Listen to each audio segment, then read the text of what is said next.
Raymond Moody's Life After Life begins with the profound question that has haunted humanity for millennia: what happens after death? His exploration is not speculative fantasy but a careful collection of stories from those who were declared clinically dead and later revived. What emerges is a remarkable tapestry of near-death experiences, where ordinary men and women describe leaving their bodies, traveling through tunnels of light, encountering radiant beings, and reviewing the totality of their lives in vivid clarity. Rather than finality, death seems to open into a new chapter, one suffused with peace, understanding, and even love. Moody did not set out to prove the afterlife but to listen closely to what people consistently reported. Story after story revealed common threads, details that could not be explained away as hallucination or wishful thinking. People who had no knowledge of one another described the same sensations of detachment, lightness, and the presence of a warm, guiding entity. In his hands, these accounts became less about proving doctrine and more about expanding our sense of what it means to be human, what it means to live fully in the shadow of mortality. This thread of continuity, of life beyond life, creates a backdrop for Kübler-Ross and Kessler's On Grief and Grieving. Where Moody listens to those who return from the brink, Kübler-Ross and Kessler sit with those left behind, the loved ones who must carry on after death has taken someone away. Their book is not just theory but a lived map of sorrow, drawn from years of sitting with grieving families, terminal patients, and their own personal losses. They remind us that grief is not linear. It does not obey neat timelines or predictable stages. While Kübler-Ross famously outlined denial, anger, bargaining, depression, and acceptance, she and Kessler emphasize that these are not steps to be climbed but states to be moved through, revisited, and interwoven. A person may feel acceptance in one moment, anger in the next, and a deep ache of depression shortly after. To grieve is to live in constant motion between these shifting states, with no shame in how long it takes. Stories in On Grief and Grieving offer texture and humanity. A widow describes waking in the night reaching for her husband, only to find the cold emptiness of the other side of the bed.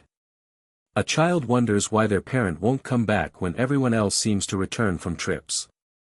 These accounts are not simply examples, they are lessons in empathy. They teach that grief is not about getting over someone but about learning to carry their absence and, eventually, to transform it into a presence that guides life forward. The authors also invite us to approach grief as an act of love. Grief, they say, is the final expression of devotion, the proof that a bond existed so deeply it reshaped the soul. To grieve is to honor. Seen this way, grief is not an illness to be cured or a problem to be fixed but a sacred process of integrating loss into the story of one's life. Moody's work on near-death experiences connects back to this idea. If those who brushed death describe a continuation of love, light, and reunion, then grief can be reframed. Instead of imagining the loved one as gone forever, there is a possibility that their essence lives on in ways we cannot yet fully measure. The tunnel of light and the presence of guides hint that separation may not be eternal but a temporary veil between worlds. For many readers, these accounts offer a balm to grief, a suggestion that goodbye is not forever but a pause before another meeting. Kübler-Ross and Kessler are careful, though, not to bypass the pain of mourning with easy reassurances.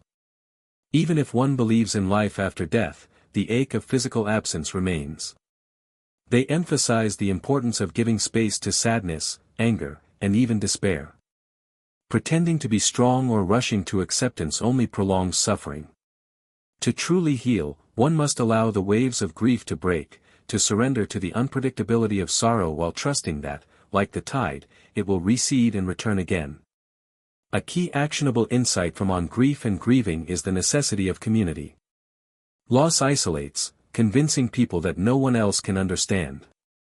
Yet healing often happens when one voice of pain meets another. Support groups, conversations with friends, therapy, or even writing in solitude can help release the heavy burden. Expression becomes medicine, turning grief from a private prison into a shared, human experience. Moody's participants in Life After Life echo this sense of connection. Those who passed briefly into death often describe encountering relatives who had died before them, waiting with love and reassurance. In their stories, no one dies alone, there is always a hand extended, a presence near. Even when the body is failing, something within seems to reach out toward reunion rather than emptiness. This vision changes how we might live. If life does not end abruptly but transforms, then each moment of kindness, each act of love, each word spoken in honesty becomes more precious. Kubler-Ross and Kessler reinforce this by urging us to have the conversations we often postpone, expressing gratitude, making amends, and saying, "I love you," before it is too late. The books together remind us that preparing for death is not about morbidity but about living more vividly, with less regret. Another powerful teaching lies in permission. The grieving need permission to feel, to cry, to laugh, to continue living without guilt. Too often, society pressures mourners to move on quickly, to package grief neatly. Yet as On Grief and Grieving insists, love does not vanish with death, so why should grief?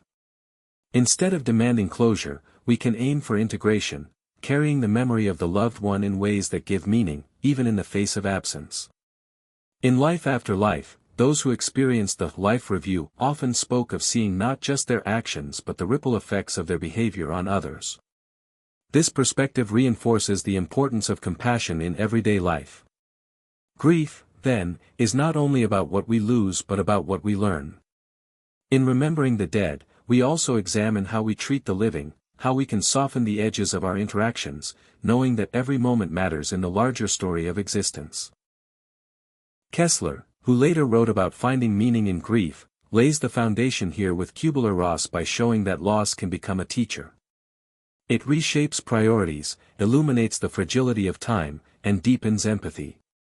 Just as Moody's subjects return from near death with renewed clarity about love and purpose, the bereaved can emerge from mourning with a sharper sense of what matters most. Both books converge on this point: death, whether glimpsed or endured, has the power to awaken us to life.